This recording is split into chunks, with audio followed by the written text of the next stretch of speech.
Hello, future officers. Welcome to Decoded once again. Till now, we have done complete number system and we have done the topics on your percentage, profit and loss, average, mixtures, working time, speed and distance. Together, these topics would give you around 20 to 22 questions in the UPSC civil service examination. Okay, so if we take one question as 2.5 marks and we take the average question as 20, so we'll get an advantage of 50 marks.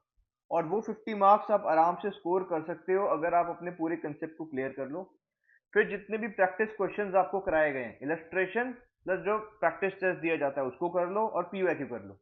PYQ, practice test और जो illustration हैं concept के साथ उनको कर लीजिए, आपका हर एक क्वेश्चन हो जाएगा। अप्रोक्स 100% सही होएगा आपका, क्योंकि आपका दिमाग बहुत बारी रिवाइज कर चुका होगा। तो रिवीजन के लिए क्या करो, पीवाईक्यू को लो, पीवाईक्यू की जो प्लेलिस्ट है उसको लीजिए और जो असाइनमेंट की प्लेलिस्ट है उसको लीजिए। उसको थोड़ा स्पीड बढ़ा के भी देख सकते हो आप, अगर आपको कंसेप्ट बाकी क्लियर है तो रिवीजन के लिए वो करिए। उससे आपके दिमाग में वो कंसेप्ट बार बार रिवाइज होगा, जिससे कि आप आसानी से जो भी क्वेश्चन एग्जाम में पूछ जाएगा उसको कर पाएंगे। तो अब हम रीजनिंग को स्टार्ट करेंगे। तो रीजनिंग में जो सबसे पहला टॉपिक हम लेने वाले हैं वो सिलॉग होगा। ठीक है, स्लॉग में बेसिकली क्या होता है कि आपको कुछ स्टेटमेंट्स दी होंगी, ठीक है, और जरूरी नहीं है कि वो स्टेटमेंट रियल लाइफ में भी ठीक हो। जैसे स्लॉग में स्टेटमेंट दे देगा कि कैट एक डॉग है या डॉग एक कैट है या all the tigers are dog, तो रियल लाइफ में ऐसा नहीं होता। तो आपको रियल लाइफ ना कंसीडर करते हुए जो स्लॉग में स्टेटमेंट दी है उसी को मानना है। जैसे हम कॉम्प्रिहेंशन में करते हैं ना, कि जो कॉम्प्रिहेंशन में लिखा हुआ है उसी को सही मानते हैं रियल लाइफ से हटकर। स्लॉग में भी जो स्टेटमेंट दी गई है उसी को सही मानना है आपको। उन स्टेटमेंट्स को देने के बाद वो आपके सामने कुछ कंक्लूजन्स को रखेगा। तो आपको बताना है कि ऊपर की स्टेटमेंट्स को आपने जब एनालाइज किया तो उसके हिसाब से जो कंक्लूजन नीचे हैं, तो उनमें से कितने कंक्लूजन सही हैं। तो इन सब को जानने के लिए हमें उनके वर्ड्स को समझना पड़ेगा कि वो स्टेटमेंट्स में जो जिन वर्ड से वो प्ले करते हैं उन वर्ड का ओवरऑल मीनिंग क्या निकल कर आता है। तो उन मीनिंग्स को जानने के लिए पहले हम सिलॉग का कंसेप्ट करेंगे, उसके बाद उसके ऊपर उन कंसेप्ट को समझते हुए थोड़े से इलस्ट्रेशन करेंगे ताकि वो कंसेप्ट आपको और क्लियर हो जाए। जो इलस्ट्रेशन हैं वो यूपीएससी में जो क्वेश्चन पहले आ रखे हैं उसी टाइप के ही इलस्ट्रेशन ले रखे हैं, ताकि आपकी प्रैक्टिस उसी टाइप के क्वेश्चन हो। फिर हम पीवाईक्यू ले लेंगे उसके और फिर प्रैक्टिस टेस्ट कर लेंगे। इससे आपका ये कंसेप्ट 3 बार रिवाइज हो जाएगा और अब डेफिनेटली जो 2 क्वेश्चन इसके आते हैं, मतलब 5 नंबर का ये टॉपिक आता है पेपर में, उसको आप 100% करेक्ट कर पाओगे क्योंकि बहुत आसान होता है। तो चलिए इसी के साथ शुरू करते हैं। पहला केस होता है कि ऑल एक्स आर वाई, कि सारे जितने भी एक्स हैं वो वाई हैं। इसका मतलब ये होता है, देखिए इसको रिप्रेजेंट करने का तरीका हम ये मानते हैं कि कोई भी चीज को हम अगर सर्कल की फॉर्म में ले लें तो वो 100% होती है। तो 100% एक एक्स है अपने आप में और एक 100% वाई है अपने आप में। तो जितने भी एक्स है ना वो वाई के अंदर ही आते हैं। ठीक है, कि मतलब जितने भी एक्स हैं वो वाई के अंदर आएंगे। मतलब अगर आप एक्स बोलो या वाई बोलो एक ही बात है। पर ऐसा नहीं है कि अगर आप वाई बोलो तो एक्स भी एक्स बोल पाओगे, फिर वो नहीं है। आप एक्स को वाई, इसका मतलब यहाँ ऑल एक्स आर वाई का मतलब है कि आप सारे एक्स को वाई बोल सकते हो, पर आप सारे वाई को एक्स नहीं बोल सकते। All Ys are X not necessarily, some wise are X yes. जो यहाँ वाले वाई होंगे, जो इसमें वाई पड़ रहा है ना, जितना भी वाई इसके अंदर आएगा इस वाले एरिया में, वो सारा एक्स होगा। Some wise are definitely x, some wise are not x. हाँ, जो ये बाहर वाला वाई है ये एक्स नहीं होगा। जो ये बाहर वाला वाई है आपके पास ये एक्स नहीं होगा। तो इस ऑल एक्स आर वाई का मतलब है कि आप सारे एक्स को तो वाई कह सकते हो, पर आप सारे वाई को एक्स नहीं कह सकते। कुछ वाई एक्स होंगे पर सारे वाई एक्स नहीं होंगे। समझ गए आप? अब आगे इसको एक एग्जांपल से समझते हैं। All cats are dog. ठीक है, ऑल कैट्स आर डॉग मतलब कि जितने भी डॉग्स हैं उनके अंदर सारी कैट आ रही हैं, मतलब आप सारे कैट्स को डॉग कह सकते हो। All dogs are black. ठीक है, सारे जितने ब्लैक हैं उन सबके अंदर डॉग्स आ रहे हैं। अब इसको कैसे लिखोगे? ठीक है, ऑल कैट्स आर डॉग्स। तो देखिए आप, ये देखो, ये आपका हो गया कैट, तो ये डॉग होगा बाहर वाला, क्योंकि कैट्स जो है वो डॉग के अंदर हैं। तो आप सारी कैट्स को डॉग कह सकते हो। अब अगला स्टेटमेंट है ऑल डॉग्स आर ब्लैक। ठीक है, तो ये ब्लैक आ गया आपका। आ, तो सारे ब्लैक के अंदर डॉग्स आएंगे। ठीक है, सारे ब्लैक के अंदर डॉग्स आएंगे। आप कह सकते हो कि हर एक डॉग ब्लैक है, पर सारे ब्लैक डॉग नहीं है। अब देखते हैं, इसमें एक कंक्लूजन दे रहा है अब हमें, ऑल कैट्स आर ब्लैक। अब देखो, ज्यादा बड़ा सेट कौन सा है, ब्लैक का, और उसके अंदर डॉग है और डॉग के अंदर कैट है, तो इसका मतलब सारी कैट तो ब्लैक हो गई ना, क्योंकि जो कैट्स हैं वो ब्लैक के अंदर आ रही हैं। तो आप कह सकते हो ऑल कैट्स आर ब्लैक, बिल्कुल सही बात है ये। तो कंक्लूजन वन आपका ठीक है। All black are dogs, no, all blacks are not dogs. All dogs are black but all black are not dogs, क्योंकि ये है सारा ब्लैक ना, ये वाला हिस्सा, ये वाला ब्लैक का हिस्सा, ये भी तो है जो बच गया, वो तो डॉग के अंदर नहीं आ रहा है। तो सारा ब्लैक डॉग नहीं है, पर सारा का सारा जो कैट का हिस्सा है वो ब्लैक के अंदर आ रहा है, तो सारी कैट ब्लैक है। आप समझ गए होंगे इस इलस्ट्रेशन को, आई होप। जितने ज्यादा हम इस पे क्वेश्चन करते जाएंगे उतना आपको अंडरस्टैंड होता जाएगा ये। अब नेक्स्ट क्वेश्चन पे नेक्स्ट केस पे चलते हैं, जो है सम एक्स आर वाई, यानी कि कुछ जो एक्स है वो वाई है। जैसे कि ये एक्स था इंडिपेंडेंटली और एक ये वाई था, तो इसमें से जो कुछ एक्स है वो वाई है, मतलब आप कुछ एक्स को वाई कह सकते हो। तो हमें इससे क्या जानने को मिलता है कि सम वाई आर एक्स, हाँ, जो यहाँ पर वाई लाई करेगा कुछ कुछ कुछ कुछ एक्स होगा। सम वाई आर नॉट एक्स, हाँ, जो ये वाला वाई है यहाँ का वो एक्स नहीं होगा। ठीक है, some Y are not x. तो वैसे तो ये बात यहाँ से देखते हुए सही है कि some Y are not x, but ऐसा भी तो हो सकता है कि ये पूरा कवर कर ले इसे, तो हम इसको डेफिनेटली नहीं कह सकते। सम वाई आर नॉट एक्स, इसको हम डेफिनेटली नहीं कह सकते, ऐसा है पर डेफिनेटली नहीं है। अगर ये मे बी लिखता है कि some Y are not x, may be कहता है, अगर ये may B some Y are not x, तो आपको सही मानोगे। अगर ये ऐसे कहता है some Y are not x definitely, फिर आप इसको सही नहीं मान सकते, फिर आप नहीं कह सकते, क्योंकि ये ऐसे भी तो हो सकता था ना कि सम, ये ऐसे हो सकता था कि ये इसके अंदर आ जाए ऐसे किसी तरीके से। ठीक है, तो आप कह सकते हो कि सम, ये एक्स था ये वाई था, आप कह सकते हो कि सम एक्स आर वाई, हाँ ये हो गया। But some Y are not X, ये नहीं हो सकता ना इसमें से। आप समझ पा रहे हो मेरी बात को, जो मैं कहना चाह रहा हूँ। तो अगर आपसे बोला जाता है may be some Y are not x, तो आप कह सकते हो हाँ, पर डेफिनेटली नहीं है ऐसा, क्योंकि हो सकता है कि कुछ वाई एक्स हो भी। ठीक है, और भी ज्यादा। तो अब केस नंबर टू के थ्रू कुछ एग्जांपल देखते हैं। सम ऑरेंजेस आर फ्रूट। ठीक है, आपका ये बनेगा, ये बन जाएगा आपका, आप इसको ऑरेंज मान लो या फ्रूट मान लो, तो सम ऑरेंजेस आर फ्रूट ये हो गया आपका। सम फ्रूट्स आर सॉर, अब ये कुछ सॉर है, ये कुछ फ्रूट सॉर है यहाँ पर। अब देखिए conclusion, some oranges are sour. अब ऑरेंज और सॉर का तो हमें नहीं पता, हमें नहीं पता, हो सकता है कि कुछ ऑरेंजेस सॉर हों, पर हमें नहीं पता। इन ऊपर स्टेटमेंट्स को देख के हम नहीं कह सकते कि वो सॉर है या नहीं है, हो सकता है हो, पर हमें नहीं पता। ऐसे ही ये वाला टाइप हो गया ना कि some Y are not x, some Y are not x वाला टाइप हो गया यहाँ पर। तो हमें नहीं पता कि वो है या नहीं है, हम कह नहीं सकते इसे कांट से, मे बी और मे नॉट बी। जब कांट से आ जाता है तो उस कंक्लूजन को आप नहीं मानते, उसको काट देते हो।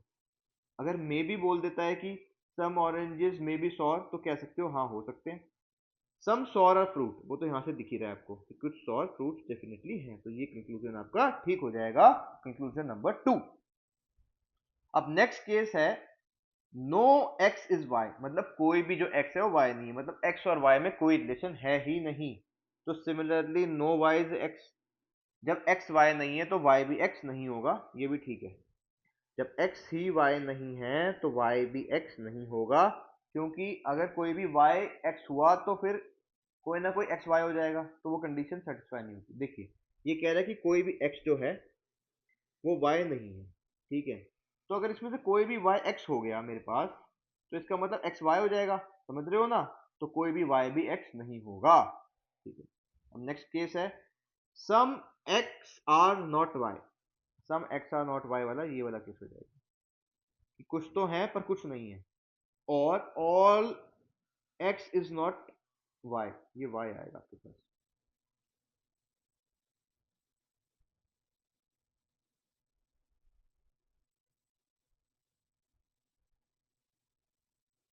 और all X is not Y, ठीक है, जितना का जितना भी एक्स है वो वाई नहीं है, सारा का सारा, मतलब सॉरी, सारा का सारा एक्स वाई नहीं है, ठीक है, पूरा सम एक्स आर नॉट वाई का मतलब और भी कह सकते हो ना आप, ये भी तो कह सकते हो, अगर ये कह रहा है कि कुछ एक्स वाई नहीं है तो आप ये भी कह सकते हो कि all X is not Y, one in the same thing, कि सारा का सारा एक्स वाई नहीं है और कुछ एक्स वाई नहीं है, एक ही बात है, ठीक है। अब इन सबको थोड़ा अच्छे से और समझने के लिए हम इलस्ट्रेशंस का यूज करते हैं, जिन इलस्ट्रेशन से ये आपको और अच्छे से क्लियर हो जाएंगे। ये जो है ना सिलॉग वाले, जितने क्वेश्चंस आप करोगे उतना ज्यादा ही ब्रशअप आपका होता जाएगा, ठीक है। तो आगे चलते हैं। इलस्ट्रेशन, पहली स्टेटमेंट है सम ऑरेंजेस आर फ्रूट, ठीक है, ऑल वेजिटेबल्स आर फ्रूट, ठीक है, ऑल फ्रूट्स आर वेजिटेबल्स, ठीक है आपका। तो ये कह रहा है कि ये आपके पास समझ लीजिए पहली बात थी फ्रूट की, ये फ्रूट थे आपके पास। अब पहला मुझे कहा सम ऑरेंजेस आर फ्रूट, कुछ ऑरेंजेस फ्रूट हैं, जो यहाँ पे ऑरेंज आ जाएंगे आपके पास, तो सम ऑरेंजेस आर फ्रूट हैं, ठीक है। अब अगला है ऑल वेजिटेबल्स आर फ्रूट, मतलब सारी वेजिटेबल फ्रूट के अंदर आ रही हैं, और ऑल फ्रूट्स आर वेजिटेबल्स, तो फ्रूट और वेजिटेबल सेम ही हो गया, क्योंकि x is equal to Y और y is equal to X, समझ रहे हो, यही कह रहा है ना ये, अगर ये फ्रूट था तो ये वेजिटेबल है, और ये वेजिटेबल है तो ये फ्रूट है, तो इसका मतलब ये x is equal to Y, तो वेजिटेबल और फ्रूट एक ही हो गया, क्योंकि all vegetables are fruit and all fruits are vegetables. अब इसके कंक्लूजन देखो, सम ऑरेंजेस आर वेजिटेबल, बिल्कुल करेक्ट बात है, क्योंकि सारे के सारे फ्रूट वेजिटेबल हैं, तो कुछ ऑरेंजेस फ्रूट भी हो जाएंगे। देखिए यहाँ पे कॉमन आ रहा है ना क्योंकि यही वेजिटेबल है यही फ्रूट है, तो इसके साथ ऑरेंज का यहाँ कॉमन आ रहा है, तो यहाँ पे देख सकते हो कि कुछ ऑरेंज वेजिटेबल बन रहे हैं यहाँ पर, तो सम ऑरेंजेस आर वेजिटेबल, बिल्कुल करेक्ट है। ऑल वेजिटेबल्स आर फ्रूट, बिल्कुल ठीक बात है, all vegetables are fruit. All fruits are oranges, नहीं, सारे फ्रूट ऑरेंज नहीं है, क्योंकि यहाँ पे कुछ ऑरेंज बच गए हैं जो फ्रूट नहीं है, वो सिर्फ यही वाले ऑरेंज है वो फ्रूट है, ये वाले ऑरेंज फ्रूट नहीं है यहाँ पर, तो all fruits are oranges is wrong, ठीक है। ऑल वेजिटेबल्स आर ऑरेंजेस, ये भी नहीं सही है, क्योंकि ये जो वेजिटेबल्स है ये हैं सारी, पर कुछ ऑरेंज यहाँ बच गए हैं जो वेजिटेबल नहीं है, कुछ ऑरेंज यहाँ बच गए हैं इस वाले पार्ट में जो वेजिटेबल्स नहीं है, तो आप कह सकते हो कि ये दोनों गलत हैं। तो आपके लिए कंक्लूजन 1 और 2 फॉलो कर रहा है, बस कंक्लूजन 1 और कंक्लूजन 2 ही आपके लिए फॉलो कर रहा है। हमें ये बताना होता है कि ऊपर की स्टेटमेंट के हिसाब से कौन कौन से कंक्लूजन सही हैं, तो हमारी ऊपर की स्टेटमेंट के हिसाब से सिर्फ 1 और 2 कंक्लूजन ठीक है। हम नेक्स्ट क्वेश्चन पे चलते हैं, जितने क्वेश्चंस करोगे उतना ज्यादा आसान हो जाएगा। सम कार्स आर फोर व्हीलर्स, ठीक है, इसमें स्लॉक को आप जब करते हैं तो रियल वर्ल्ड से इंस्पायर नहीं होना है, जो स्टेटमेंट कहती है वो ही मानना है। Some cars are four wheelers और four wheelers are vehicles, some vehicles are SUV. अब देखिए ये कह रहा है कि ये जो व्हीकल्स है इसके अंदर फोर व्हीलर है, ये व्हीकल के अंदर आपके पास जहां फोर व्हीलर है और ये आपका व्हीकल्स है।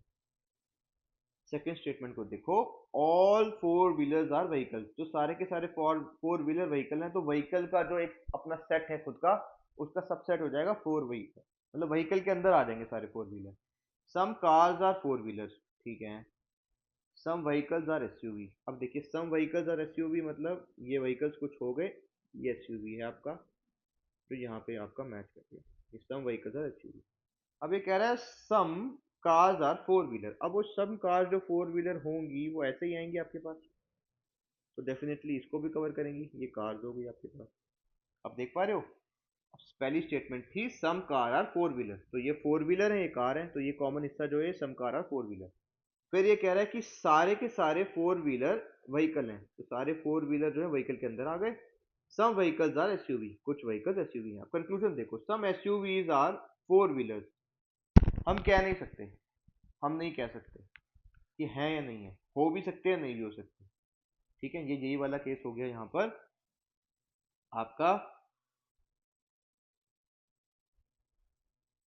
ये वाला कि सम x आर y और some y's are not x, we can say, we can not say, कि कुछ हैं, कुछ x, some x are y, तो सम y भी x होंगे डेफिनेटली, जो x है वो y है, तो जो सम कुछ y है वो भी x होंगे, पर कुछ y x नहीं है, ये हम नहीं कह सकते। तो सिमिलरली हम यहाँ पर ये नहीं कह सकते कि some SUVs are four wheeler, they might be, they might not be, तो इस कंक्लूजन को हम नहीं लेंगे। Some vehicles are four wheeler definitely, कुछ, क्योंकि सारे के सारे फोर व्हीलर व्हीकल हैं, तो वो जो सारे के सारे फोर व्हीलर व्हीकल्स हैं वो फोर व्हीलर व्हीकल भी तो होंगे, तो सम व्हीकल्स आर फोर व्हीलर, ये डेफिनेटली सही है, क्योंकि जो ये वाला व्हीकल्स का ये वाला पार्ट है, तो यहाँ पर कुछ ना कुछ व्हीकल जो है फोर व्हीलर डेफिनेटली आपके होंगे। सम व्हीकल्स आर कार, डेफिनेटली यहाँ देखो कि व्हीकल्स के अंदर एक कार का पार्ट आ रहा है, ये डेफिनेटली सही है, क्योंकि जो व्हीकल्स हैं उसके अंदर कार का पार्ट आ रहा है। Some SUVs are car, may और may not be, we can not say, क्योंकि हमारे पास कोई भी क्लियर पिक्चर यहाँ नहीं दिख रही है कि एसयूवी और कार कोइंसाइड कर रहे हैं, तो वो हो भी सकता है, नहीं भी हो सकता, तो आप इसको काट दो। तो आपके पास दो ही कंक्लूजन सही है, जो कि है कंक्लूजन नंबर 2 और कंक्लूजन नंबर 3। अब नेक्स्ट इलस्ट्रेशन की तरफ चलते हैं।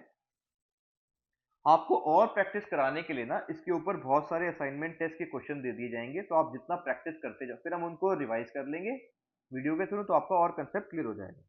ठीक है, स्टेटमेंट नंबर अगर देखते हैं, मोस्ट आर्किटेक्ट्स आर राइटर, ठीक है, ज्यादातर आर्किटेक्ट राइटर हैं, no writer is a driver, ठीक है, तो ये आपका राइटर और ये ड्राइवर, ये राइटर और ये ड्राइवर, ड्राइवर और राइटर में कोई लेना देना है ही नहीं, तो इसका मतलब ना तो ड्राइवर राइटर है, ना ना ही राइटर ड्राइवर है। और ड्राइवर्स आर आर्किटेक्ट, सारे ड्राइवर आर्किटेक्ट हैं, तो मतलब आर्किटेक्ट के अंदर जो है वो सारे ड्राइवर आ जाएंगे, आप देख लीजिए। ऑल ड्राइवर्स आर आर्किटेक्ट, मतलब सारे के सारे ड्राइवर को आप आर्किटेक्ट बोल सकते हो। मोस्ट आर्किटेक्ट आर राइटर, इसमें से जो ज्यादातर आर्किटेक्ट है ना वो राइटर हैं, ज्यादातर architect, not all, not all architect, but most of the architects are writers, ठीक है। तो आपका इसको फिर से हम रीड्रॉ कर लेते हैं, एक बारी इसको हम रीड्रॉ कर लेते हैं ऊपर की सिचुएशंस के हिसाब से। पहला आपके पास ये है कि अगर आप आर्किटेक्ट्स को देखें, ये आपके आर्किटेक्ट हो गए, ठीक है। अब इसमें आपका और ड्राइवर और आर्किटेक्ट, सारे ड्राइवर आर्किटेक्ट के अंदर आ जाएंगे,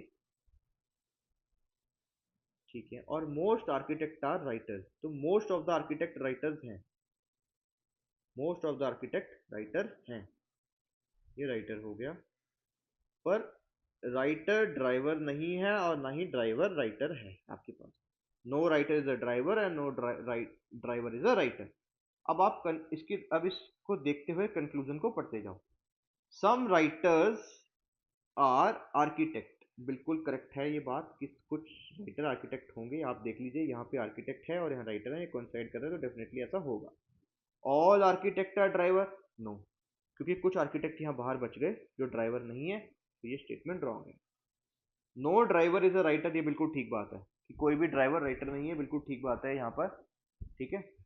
सम ड्राइवर्स आर राइटर, जब कोई भी ड्राइवर राइटर नहीं है तो कुछ ड्राइवर राइटर कैसे हो सकते हैं, तो ये आपकी गलत है, ठीक है, क्योंकि हमने पढ़ा हुआ है ऊपर एक केस नंबर आपका 3 कि अगर नो एक्स इज वाई दिया है तो कोई भी वाई भी एक्स नहीं होगा, तो no Y is X, if no X is Y then no Y is x.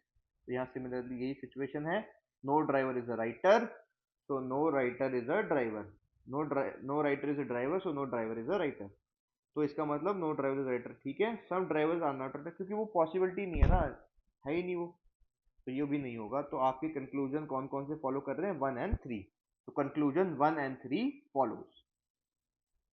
अब स्टेटमेंट नंबर, अब क्वेश्चन नेक्स्ट पे चलते हैं, इसमें स्टेटमेंट देखो, no apple is a mango, ठीक है, ऑल मैंगोज आर फ्रूट, ठीक है, ऑल फ्रूट्स आर वेजिटेरियन, मतलब कि सबसे बड़ा जो सेट बन रहा है यहाँ वो वेजिटेरियन का बन रहा है, कि सारे वेजिटेरियन में जो है क्या है, फ्रूट्स हैं, जो वेजिटेरियन है उसके अंदर ही फ्रूट्स हैं, तो सारे फ्रूट्स क्या हो गए, वेजिटेरियन हो गए। अब आगे चलो, ऑल मैंगोज आर फ्रूट।